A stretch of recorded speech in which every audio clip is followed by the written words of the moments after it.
Hello gamers, ready to jump into the world of Fire Kirin? You'll need an account first. I have got the simple steps for you. Let's get started. First, open the Fire Kirin app you just downloaded. On the home screen, look for the sign up button and tap it. You'll need to fill in your personal information such as your name, email, and password.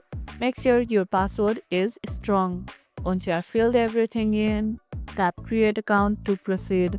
You may receive a confirmation email. Just tap the link to verify your account. Now log in with your new credentials and you are all set to play Fire Kirin. If you don't get the verification email, check your spam folder. What's your favorite Fire Kirin game? Drop it in the comments below. If this tutorial helped, hit the like button, share, subscribe.